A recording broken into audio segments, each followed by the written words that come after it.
India voice, आपकी सोच, आपकी आवाज। और बड़ी खबर इस वक्त आपको बता दें कि प्रधानमंत्री नरेंद्र मोदी की आज ठीक 11 बजे कैबिनेट बैठक होने वाली है, जहां पर कई अहम मुद्दों पर चर्चा रहेगी। प्रधानमंत्री नरेंद्र मोदी की अध्यक्षता में आज कैबिनेट बैठक होने जा रही है और ये बैठक काफ़ी अहम होने वाली है और ये बैठक ठीक 11 बजे से आज शुरू होने वाली है, जिसमें कई महत्वपूर्ण मुद्दों पर चर्चा की जाएगी। आपको बता दें कि माना जा रहा है कि सरकार आर्थिक नीतियों, विकास परियोजनाओं और मौजूदा राष्ट्रीय व अंतर्राष्ट्रीय हालातों पर इस बैठक में विचार कर सकती है। आपको बता दें, बैठक में विभिन्न मंत्रालयों से जुड़े प्रस्तावों को मंजूरी मिलने की भी संभावना है। इसके अलावा जनहित से जुड़े फैसलों पर भी विचार हो सकता है। आपको बता दें, कैबिनेट की इस बैठक को बहुत ही अहम माना जा रहा है, क्योंकि इसमें लिए गए निर्णयों का असर देश की नीतियों और आम जनता पर पड़ सकता है।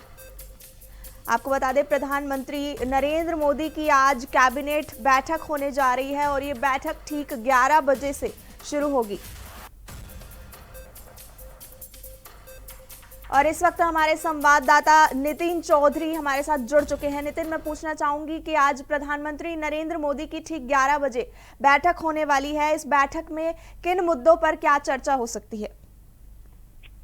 देखिए चारों, बिल्कुल क्या देश के प्रधानमंत्री नरेंद्र मोदी की जो कैबिनेट की बैठक है वो होगी शायद 11 बजे की बताई जा रही है। 11 बजे वो बैठक होगी। बैठक में जो है काफी अहम निर्णय यहाँ पर लिए जा सकते हैं, चाहे वो किसान योजना को लेकर हो या तमाम बड़ी चीजें सरकार की नीतियों तक जो पहुंचाई जा रही है जनता के बीच, उनको देखते हुए यहाँ पर जो है कैबिनेट बैठक की जाएगी। सभी सांसद मंत्री इसमें मौजूद रहेंगे, तभी अपनी अपनी समस्या रखी जाएगी, क्योंकि चुनाव जैसे नजदीकी आ रहा है 2027 में, तो उसको देखते हुए सांसद और मंत्रियों के साथ में बैठक यहाँ पर जो है की जा रही है। और लगातार तमाम ऐसे ऐसे मुद्दे हैं यहाँ पर, किसान योजना हो या बीमा योजना हो, तमाम जो चलाए हैं पीएम मोदी की तरफ से, अभी तक जो है उसको लोगों तक कितना इसका वो सर्टिफाइड पहुंचा है, नहीं पहुंचा, जनता के बीच में आखिरकार क्यों नहीं जा रहा, तो उसको देखते हुए कैबिनेट बैठक है, काफी अहम फैसले यहाँ पर लिए जा सकते हैं। जी, और नितिन, अगर बात करें नेताओं की, तो कौन कौन से नेता इस बैठक में शामिल हो सकते हैं? देखिए सभी कैबिनेट मंत्री, कैबिनेट के जो विस्तार था पीएम मोदी के साथ में जिन नेताओं ने शपथ ली थी, वो सभी यहाँ पर मौजूद रहेंगे।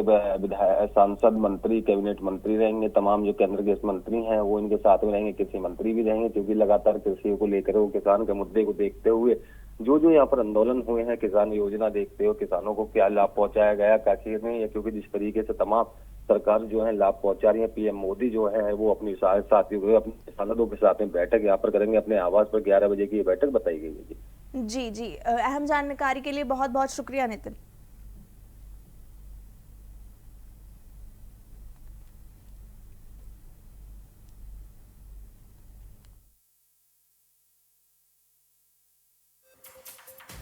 प्रधानमंत्री नरेंद्र मोदी की आज ठीक 11 बजे अहम बैठक होने वाली है और कई अहम मुद्दों पर इस बैठक में चर्चा होगी।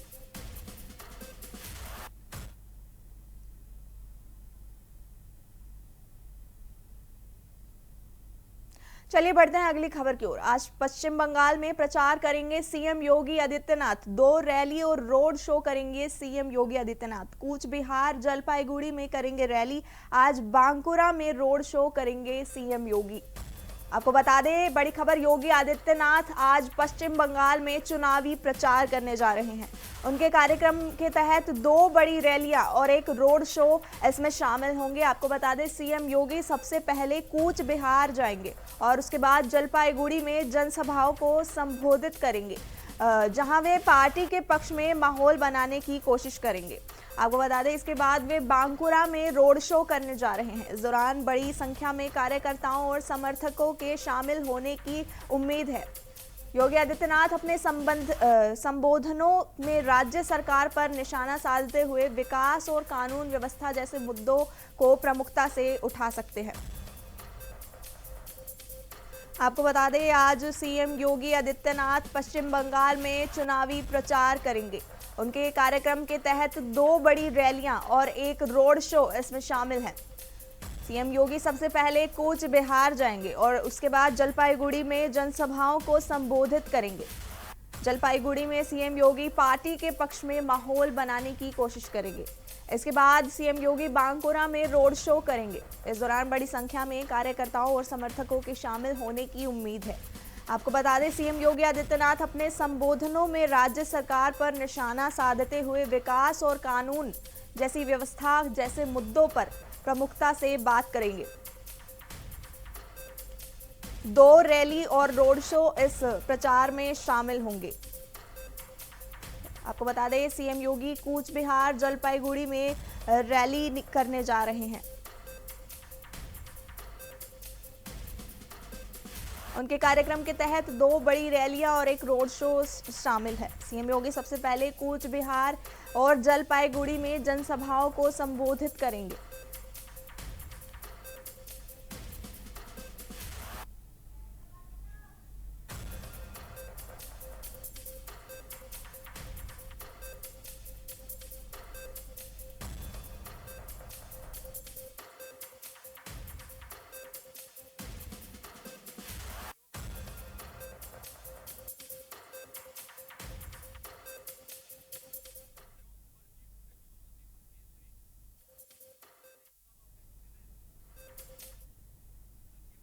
अगली खबर आपको बता दें, संसद में महिला आरक्षण बिल खारिज। बिल के समर्थन में पड़े 298 वोट, बिल के विरोध में पड़े 230 वोट। बिल के लिए 352 वोट की जरूरत थी। बड़ी खबर इस वक्त आपको बता दें, संसद में महिला आरक्षण बिल आवश्यक बहुमत न मिलने के कारण खारिज हो गया है। आपको बता दें, बिल के समर्थन में कुल 298 सांसदों ने वोट दिया है, जबकि इस बिल के लिए 230 सांसद इसके विरोध में रहे। हालांकि समर्थन का आंकड़ा ज्यादा था, लेकिन यह संख्या बिल पारित कराने के लिए पर्याप्त नहीं रही। नियमों के अनुसार इस संशोधन बिल को पास करने के लिए कम से कम 352 वोटों की जरूरत थी। आवश्यक संख्या पूरी न होने से यह प्रस्ताव गिर गया है। इस घटनाक्रम ने राजनीतिक हलकों में बहस तेज कर दी है, जहां सत्ता पक्ष और विपक्ष एक दूसरे पर जिम्मेदारी डाल रहे हैं। आपको बता दें, महिलाओं के प्रतिनिधित्व को लेकर चर्चा फिर एक बार केंद्र में आ गई है।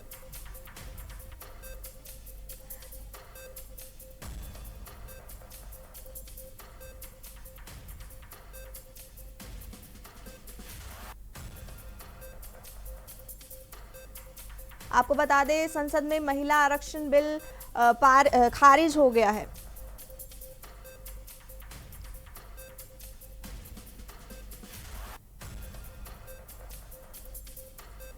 और इस वक्त इस खबर पर अधिक जानकारी देने के लिए हमारे स्टेट हेड रजनीश पांडे इस वक्त हमारे साथ जुड़ चुके हैं। रजनीश, मैं पूछना चाहूंगी, जैसा कि आप जानते हैं संसद में महिला आरक्षण बिल खारिज हो गया है, तो इसका महिला संगठनों और आम जनता पर इस फैसले का क्या असर पड़ सकता है और क्या प्रतिक्रिया उनकी सामने आ रही है? देखिए, महिला आरक्षण चूंकि भारतीय जनता पार्टी के जो सरकार में है उनका एक सबसे बड़ा एजेंडा में था और बराबर योगी आदित्यनाथ लेके महिलाओं को प्लान को लेके काम भी कर रहे थे। तो कहीं ना कहीं सदन में इस बिल का गिर जाना, पारित ना होना सरकार के लिए भी एक कह सकते हैं कि हार है सदन में।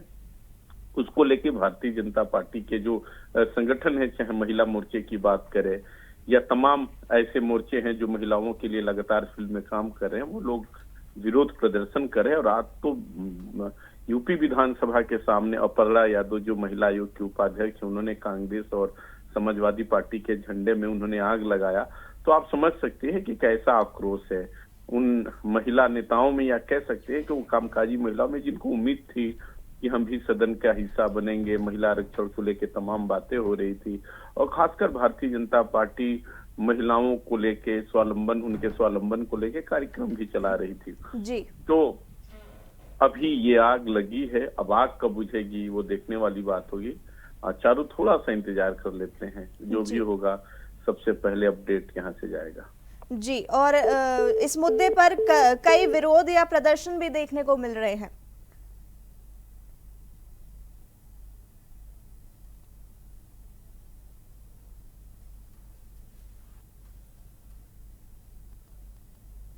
आपको बता दें कि महिला आरक्षण बिल को खारिज कर दिया गया है। बिल के विरोध में 230 वोट देखने को मिले हैं और बिल के समर्थन में 298 सांसदों ने वोट दिया है। हालांकि समर्थन का आंकड़ा ज्यादा था, लेकिन ये संख्या बिल पारित कराने के लिए पर्याप्त नहीं रही। नियमों के अनुसार इस संशोधन बिल को पास करने के लिए कम से कम 352 वोटों की जो है जरूरत थी और आवश्यक संख्या पूरी न होने से इस प्रस्ताव को गिरा दिया गया है।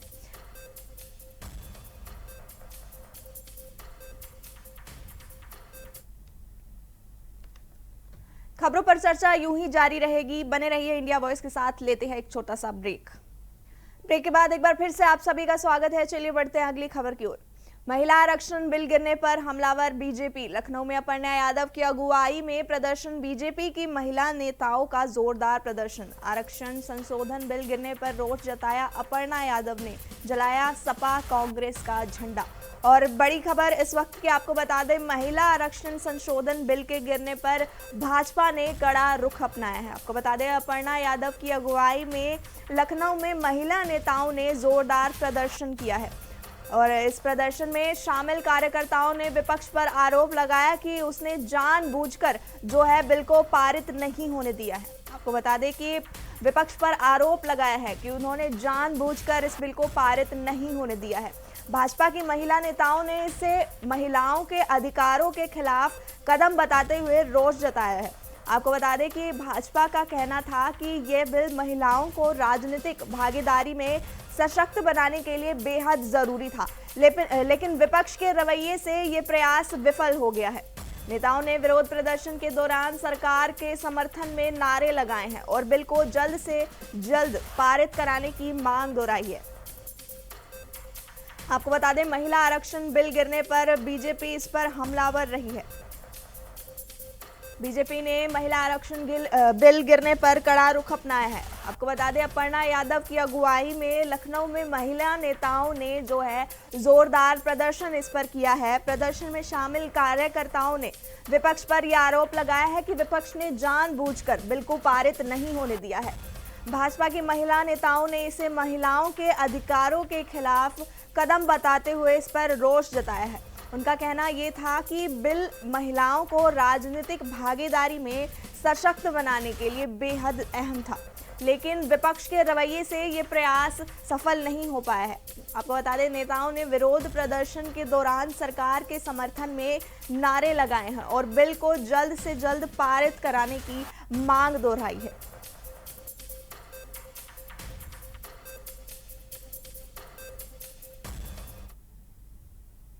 महिला आरक्षण बिल गिरने पर सीएम योगी का पोस्ट। भारतीय लोकतंत्र के इतिहास में काला अध्याय।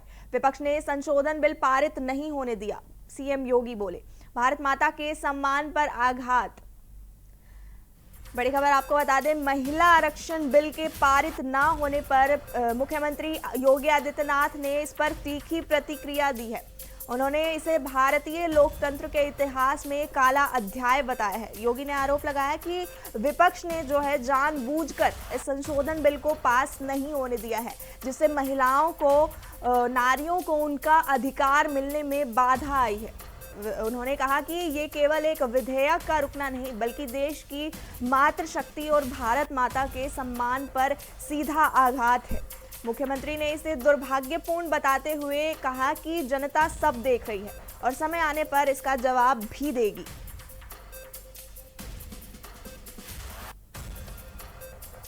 आपको बता दें कि महिला आरक्षण बिल के खारिज हो जाने पर मुख्यमंत्री योगी आदित्यनाथ ने इस पर तीखी प्रतिक्रिया दी है। मुख्यमंत्री योगी ने इसे भारतीय लोकतंत्र के इतिहास में काला अध्याय बताया है। योगी ने आरोप लगाया कि विपक्ष ने जानबूझकर इस संशोधन बिल को, महिला आरक्षण बिल को पास नहीं होने दिया है, जिससे महिलाओं को, नारियों को उनका अधिकार मिलने में बाधा आई है। सीएम योगी आदित्यनाथ ने कहा कि ये केवल एक विधेयक का रुकना नहीं है, बल्कि देश की मातृशक्ति और भारत माता के सम्मान पर सीधा आघात है। मुख्यमंत्री ने इसे दुर्भाग्यपूर्ण बताते हुए कहा कि जनता सब देख रही है और समय आने पर इसका जवाब जरूर देगी।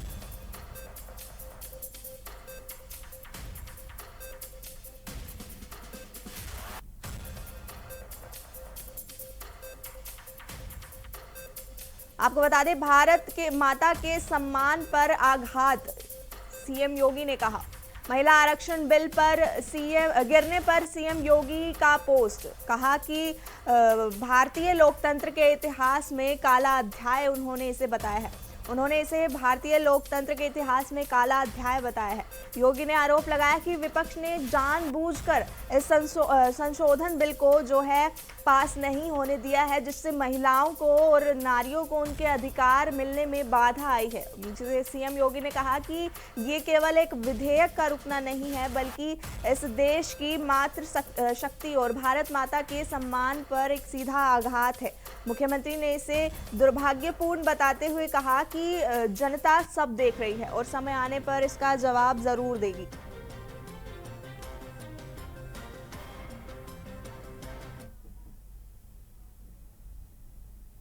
महिला बिल पर राहुल गांधी का बयान, महिला संशोधन विधेयक गिर गया। राहुल महिलाओं के नाम संविधान तोड़ने की कोशिश, असंवैधानिक तरकीब का इस्तेमाल किया। आपको बता दें, महिला आरक्षण संशोधन विधेयक गिरने पर राहुल गांधी ने इस पर तीखी प्रतिक्रिया दी है। राहुल गांधी ने कहा कि महिला आरक्षण बिल का गिरना इस बात का संकेत है कि सत्ता पक्ष ने महिलाओं के नाम पर संविधान को तोड़ने की कोशिश की।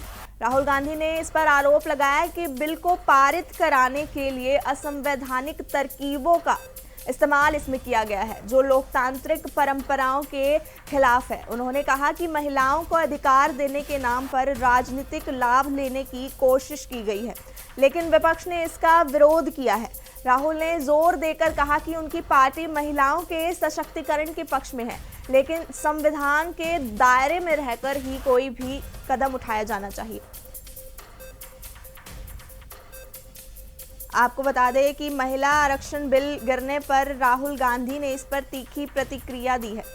महिला आरक्षण संशोधन विधेयक गिरने पर राहुल गांधी ने इस पर तीखी प्रतिक्रिया देते हुए कहा कि महिला आरक्षण बिल का गिरना इस बात का संकेत है कि सत्ता पक्ष ने महिलाओं के नाम पर संविधान को तोड़ने की कोशिश की गई है। आपको बता दें, राहुल गांधी ने आरोप लगाया है कि बिल को पारित कराने के लिए असंवैधानिक तरकीबों का इस्तेमाल इसमें किया गया है, जो कि लोकतांत्रिक परंपराओं के खिलाफ है। आपको बता दें, राहुल गांधी ने कहा कि महिलाओं को अधिकार देने के नाम पर राजनीतिक लाभ, राजनीतिक फायदे लेने की कोशिश इसमें की गई है, लेकिन विपक्ष ने इसका विरोध किया है। आपको बता दें, राहुल ने जोर देकर कहा कि उनकी पार्टी महिलाओं के सशक्तिकरण के पक्ष में है, लेकिन संविधान के दायरे में रहकर ही कोई कदम उठाना जाना चाहिए।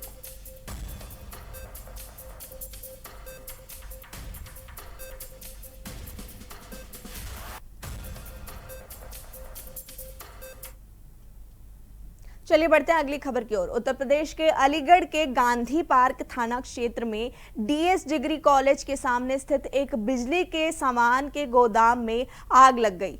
प्रारंभिक जानकारी के अनुसार दूसरी मंजिल पर शॉर्ट सर्किट के कारण आग भड़की, जिसने देखते ही देखते पूरे परिसर को अपनी चपेट में ले लिया। इस घटना में लाखों रुपए का सामान जलकर नष्ट हो गया। सूचना मिलते ही मुख्य अग्निशमन अधिकारी मुकेश कुमार के अनुसार फायर स्टेशन अधिकारी 2 फायर टेंडरों के साथ मौके पर पहुंचे हैं।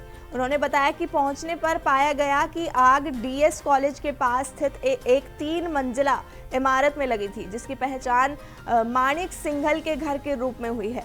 दमकल कर्मियों ने कड़ी मशक्कत के बाद आग पर काबू पाया, लेकिन तब तक भारी नुकसान हो चुका था। मामले की जांच फिलहाल जारी है और सुरक्षा कारणों की पड़ताल की जा रही है।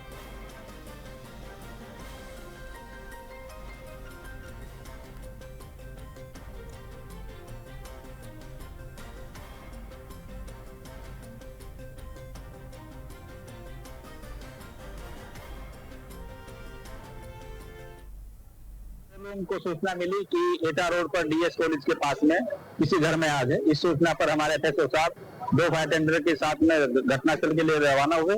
आकर के देखा कि डीएस कॉलेज के पास एक मकान में आग लगी है। जानकारी करने पर पाया कि मनीष जिंदल का मकान है। मकान 3 मंजिला बना था और हमारी टीमें लगातार फायर फाइटिंग कर रही हैं। हमने यहाँ की स्थिति देखते हुए कि घनी आबादी है, चारों तरफ घर हैं, हमने और फायर टेंडर को कॉल किया। हमारी 4 फायर टेंडर लगातार मौके पर हैं आग नियंत्रण में है, कुछ समय में बुझ जाएगा और जानकारी करने पर परिवारजनों से बात की जाएगी। लेकिन आग काफी विकराल थी, हमारी टीम ने बड़ी तत्परता से पहुंचकर आग पर काबू पाया। आप लोगों के माध्यम से कहना चाहूंगा कि जीवन बहुत कीमती है, हमें इसकी सुरक्षा खुद करनी है। जो इस तरह के व्यावसायिक संस्थान है उनमें प्रवास करने से बचे, क्योंकि अगर कभी आग रात में लग जाए और किसी को जानकारी ना हो तो लोगों की धुएं में जान जा सकती है। और मैं फिर पुनः अपील करना चाहूंगा, पहले सुरक्षा जीवन की है और सब चीजें बाद में है। और इस आग पर हमारी टीमों ने बड़ी तत्परता से काम किया है और आग लगभग कंट्रोल है, कुछ देर में हम इसको पूर्ण रूप से बुझा देंगे। उनके बारे में, क्योंकि अभी घर के अंदर क्या था, क्या जल रहा था, उसका बारे में जो उसके मालिक है वही बता पाएंगे। आग लेकिन ऐसा लगता है कि लाखों रुपए से नुकसान अधिक हुआ है। प्रयागराज में गर्मी के मौसम के दौरान मिट्टी के बर्तनों की मांग तेजी से बढ़ गई है, खासकर नल लगे हुए मिट्टी के घड़ों की, जिन्हें गरीबों का फ्रिज भी कहा जाता है, अधिक बिक्री हो रही है। ये बर्तन सस्ते, स्वास्थ्यवर्धक और बिना बिजली के पानी को प्राकृतिक रूप से ठंडा रखने का काम करते हैं। डॉक्टरों के अनुसार मिट्टी के घड़े में रखा पानी फ्रिज के पानी की तुलना में अधिक लाभकारी होता है। ग्राहक अब पारंपरिक के साथ साथ आधुनिक और डिजाइनर नल वाले घड़े भी पसंद कर रहे हैं। इससे कुम्हारों और स्थानीय विक्रेताओं के व्यवसाय में बढ़ोतरी हुई है और उनकी आमदनी में सुधार देखा जा रहा है। गर्मी के इस मौसम में यह पारंपरिक उद्योग फिर से एक बार लोकप्रिय होता दिख रहा है।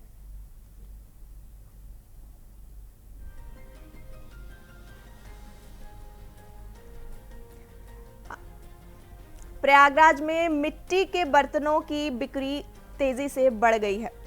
गर्मी के मौसम के दौरान मिट्टी के बर्तनों की मांग प्रयागराज में तेजी से बढ़ती नजर आ रही है। खासकर जो नल लगे हुए मिट्टी के घड़े हैं, जिन्हें गरीबों का फ्रिज भी कहा जाता है, उनकी अधिक बिक्री देखने को मिली है। ये बर्तन सस्ते और स्वास्थ्यवर्धक और बिना बिजली के पानी को प्राकृतिक रूप से ठंडा रखने का काम करते हैं।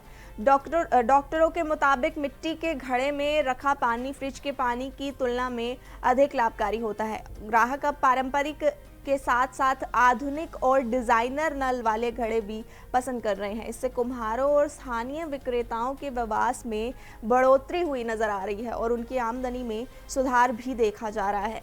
गर्मी के इस मौसम में ये पारंपरिक उद्योग फिर से एक बार लोकप्रिय होता दिख रहा है।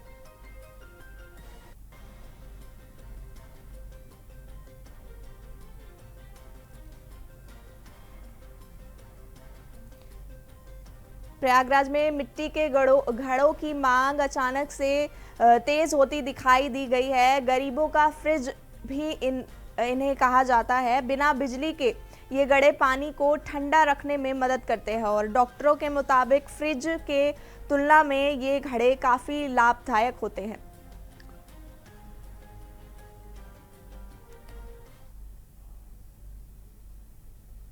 फिलहाल के लिए इस बुलेटिन में इतना ही। इसी तरह की तमाम खबरें देखने के लिए जुड़े रहिए इंडिया वॉइस के साथ। तब तक के लिए नमस्कार।